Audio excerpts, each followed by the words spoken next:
ஜெபிக்கிறோம். அது எப்படி ஜெபிக்கிறோம்? எப்பவுமே ஜெபிப்போம். ஏதாவது ஒரு காரியம் காரணம்னா ஜெபிப்போம். இல்லை யாருக்காவது உடம்பு சரியில்லை போய் ஜெபிப்போம். எந்த காரியங்களும் ஜெபிப்போம். அதெல்லாம் கிடைக்கும். ஆனால் எப்போ ஜெபிக்கிறது ரொம்ப முக்கியம். அதிகாலை ஜெபம் ரொம்ப முக்கியம். ஏன்னா அந்த வாழ்க்கையிலேயே அதை நான் பார்ப்பேன். காரணத்தால் எல்லாரும் முன்னாடி எழுதி ஜெபிக்கிறோம். ரெண்டு என்னன்னா முதல்ல நம்ம ராத்திரி ஃபுல்லாக நல்லா அமைதியாக தூங்கிருக்கோம். பிரச்சனை இல்லாமல் நினச்சிட்டே தூங்கிட்டு எல்லாம் ரொம்ப அமைதியாக இருக்கும் மைண்டு.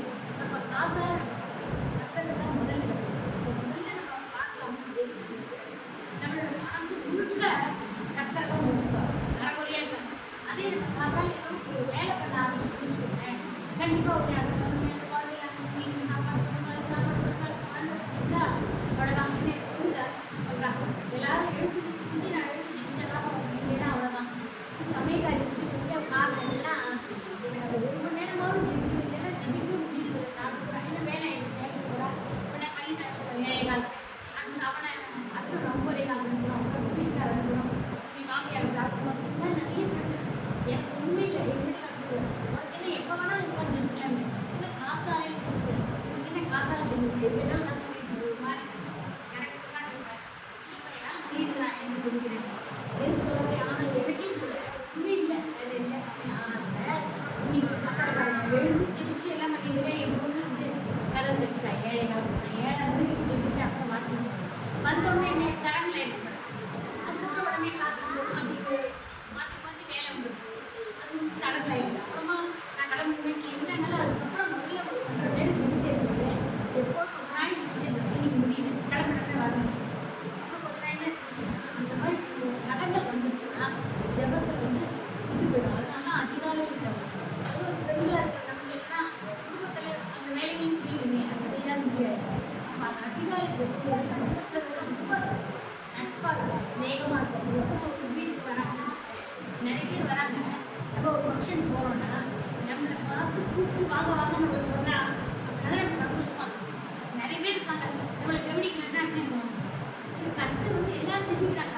ஆனால் அதிகாலை ஜெபிக்கிறாங்க பதில் நம்ம முதல்ல வரணும்.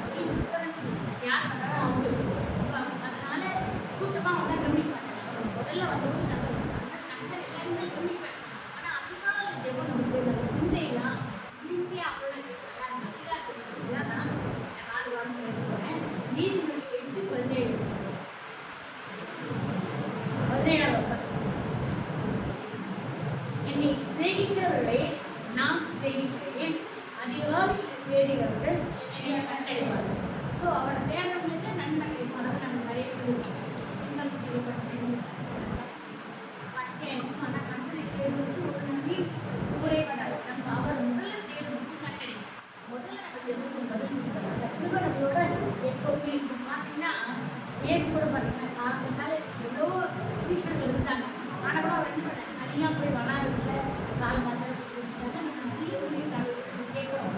சரி என்ன நான் வந்து இப்போ யூஸ்வலாக அந்த கிளாஸஸ் ஜெபத்தை கேட்குறேன். எல்லாம் வரும்போது முதல்ல காலங்காலத்தால் போய் வனாந்தரமாக ஜெபிப்பா. ஏன்னா எந்த பிரச்சனையும் இல்லை, அங்கே போய் நிம்மதியாக ஜெபிப்போம். நம்ம பரிசுத்தாவியால் நிரம்பி நல்ல சக்தி போட்டு ஜெபிப்போம். அந்த மாதிரி ஜெபிச்சா கர்த்தர் வந்து அவரோட நன்மையை வந்து தருவார். இயேசு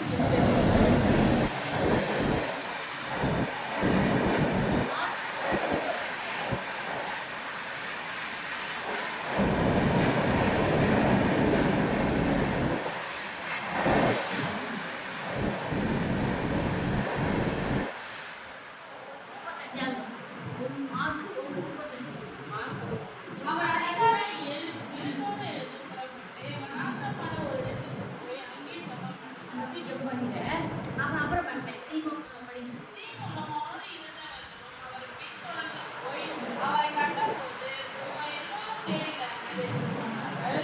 அவர்களை அவர் நோக்கி அடுத்த ஊர்களிலும் நான் பிரசங்கம் பண்ண வேண்டியதான் வேண்டுமானால் அவ்விடங்களுக்கு போகும் வாருங்கள், இதற்காகவே புறப்பட்டு வந்தேன் என்று சொல்லி கல்யாண ஆலயத்தும் அவர்களுக்கு ஜப ஆலயங்களையும் அவர் பிரசங்கம் பண்ணிக்கொண்டு பிசாசுகளை துரத்தி கொண்டு வந்தார்.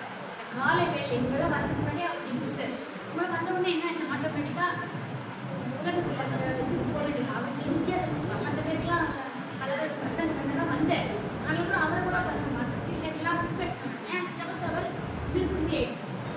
ஜெபிக்கிறதுனால தான் அந்த பவரை விடாக்கி பெற்றுக்கொண்டதுனால தான் அந்த பிசாசுகளை துரத்துற இல்லை நம்ம குஷ்டரோகியை துரத்துற அந்த மாதிரி எல்லா விதமான இந்த ஆவியின் வரங்களால நம்ம காலையில் ஜெபிக்கும் தான் பெற்றுக்கொள்கிற மாதிரி வயசுக்கு நம்ம காலையில் ஜெபிக்கணும்.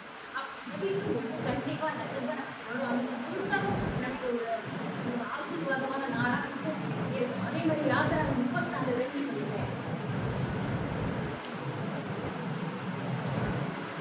மோசே அதே மாதிரி யாத்திராக்கள் 34:2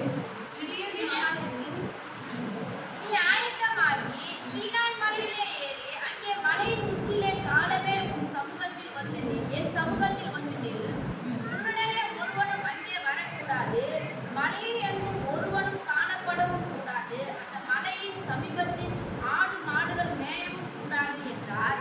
அப்பொழுது மோசே முந்தின கற்பனைக்கு ஒத்த 2 கற்பனைகளை இழந்து அதிகாலமே எழுந்திருந்து கர்த்தர் தனக்கு கட்டளையிட்டபடியே அவர் 2 கற்பனைகளுடன் தன் கையிலே எடுத்துக்கொண்டு சீனாய் மலையிலே ஏறினார். கர்த்தர் ஒரு மேகத்தில் இறங்கினார்.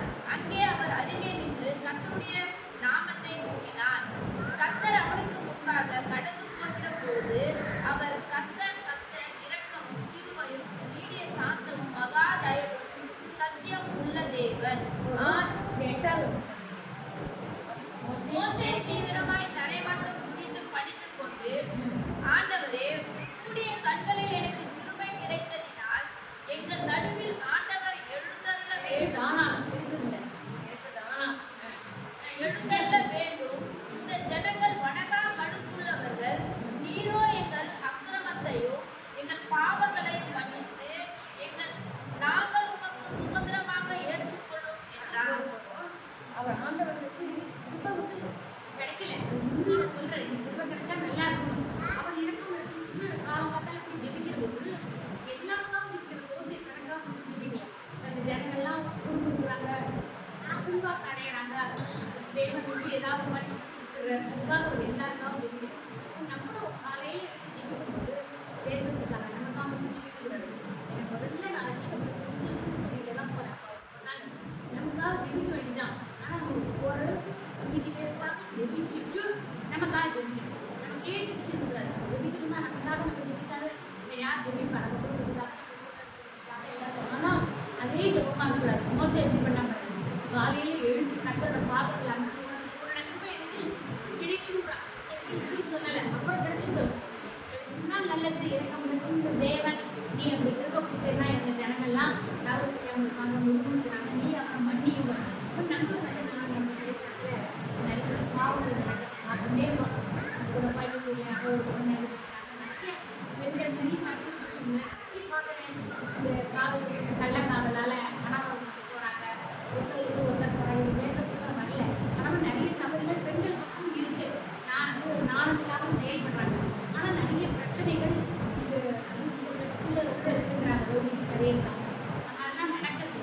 ஆனால் நமக்கு எல்லாருக்காகவும் பேப்பர் அது இருக்கணும். நடைமுறைலாம் மனசில் இந்த மாதிரி இல்லாத நல்ல ஆட்சி அமையணும். ஜனங்களுக்கு நல்ல நாணத்தை கொடுக்கும். நாணம் இல்லாமல் சங்காராகவும் எப்படி மோசே மற்றவர்களுக்காக ஜெபிச்சாலும் அவர் என்ன பண்ணாரு? அவர் இறங்கி வந்த உடனே கர்த்தர் முகத்தில் ஜெபிச்சதுனால அந்த பிரகாசம் பாருங்க. ஒரு முகத்தை பார்க்க முடியும். மோசையோட முகத்தையே மற்றவர்களால் பார்க்க முடியலையா?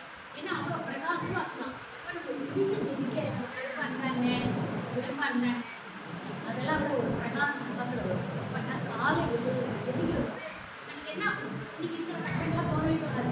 கஷ்டத்தான் ஒரு பிரச்சனை. நான் என்ன ஜெபிக்க சொல்லுவேன். உனக்கு பிடிமா அப்படின்னா நடக்குது. உனக்கு பிடிக்கலாதா சாந்தக்கூடாது. அதெல்லாம் ஜெபிச்சுட்டு உனக்கு பிடிமா அப்படின்னு நான் நடந்துக்குவேன். அதே மாதிரி இப்போட சமூகம் எனக்கு முன்னாள் சொல்லணும். இந்த பிரசன்னம் இந்த வல்லமை உள்ள எனக்கு நான் போகிற இடத்துல போச்சு பாதுகாப்பு சின்ன ஜெபிச்சு மற்றவருக்காக ஜெபிப்பேன். அப்புறம் என்ன சொல்லுறதா ஜெபிப்பேன். எது சொல்லுவேன்? நம்ம அப்படி ஜெபிக்கிறது நம்ம முகத்தில் ஒரு வேளை முதல் நாள் ஏதாவது பிரச்சனை இருக்கலாம். அதெல்லாம் மாறி ஒரு சமாதானம் முகத்தில் கட்டளை கண்டிப்பாக. ஏன்னா அவங்க பாதத்தில் அவருக்கு ஜெபிக்கும் போது வேறு எந்த நினைவும் நமக்கு வராது. அதிகாலையில் அவரோட ஜெபிக்கிற போது அந்த ப்ரேயர், அந்த பாட்டு, அந்த ஜபம் தான். ஸோ வேற எந்த நினைவும் வராது. ஆனால் உலகத்தோட காரியம் வந்துட்டாலும் என்ன ஆகும்? குழம்பு கொதிக்கணும்னா காய் தரணுமா, ரசம் பண்ணணுமா, இந்த முட்டையை அனுப்பணுமா, அந்த மாதிரி ஒரு உலகத்து காரியம் வந்து அப்போ நம்மளால் கான்சன்ட்ரேட் பண்ணி ஜெயிக்க முடியாது. காலையில் கஷ்டத்துக்கு இடம் கொடுத்ததுக்கு ரெண்டு காரியம். முதல்ல நம்ம முன்னாடி வந்தவங்க தானே கவனிப்போம். கஷ்டம் நீ முன்னாடி வந்தால் தான் அவங்க கவனிப்போம். ரெண்டாவது நம்ம மனசு வந்து எந்த ஒரு அதாவது வேற உலகம் காரியத்தில் ஈடுபடாத கோபமோ லாபமோ எதுவும் வராது. அமைதியாக இருக்கும். அமைதியாக ஜெபிக்கிற போது கண்டிப்பாக கர்த்தர் அந்த காரியங்களுக்கெல்லாம் அவர் எப்படி மோசையை வந்து அவருக்காக வேண்டி ஜனங்களை வந்து முழுமுழுத்த ஜனங்களை மன்னிச்சார். அதே மாதிரி அந்த கற்பனை கொடுக்கும்போது மோசை ரொம்ப பார்த்தீங்கன்னா பிரகாசமாக இருந்தது. நம்மளும் ஜெபிச்சுட்டு அதிகாலையில் வரும்போது நாங்கள் முகம் கருப்பாத்தான் பரவாயில்ல, ஆனால் பிரகாசமாக இருக்கும். அது ஒரு வெளிச்சம் தெரியும். சில பேர் பார்த்தீங்கன்னா எல்லாரும் முகமே அழுது விடுவாங்க சொல்லியிருக்காரு. ஜெபிக்கும்போது கேட்கணும்ல காலையில் அந்த டைமாக வந்து உங்களால் எப்படி முடியுமோ எழுதி ஜெபிச்சுட்டு அதுக்கப்புறம் அந்த காரியங்களை பண்ணுங்க. அன்றைக்கி முழுவதும் நான் அதை அனுபவிக்கிறேன். சந்தோஷமான சமாதானங்கள் பிரச்சனைலாம் வந்தாலும் அதில் கற்றுப்பாங்க. காலை வெளியிட்டு வந்து அதிகாரிகள் தான் பேச போகிறேன். இன்னும் ரெண்டு காரியம் முடிச்சு போடுறேன். இயேசு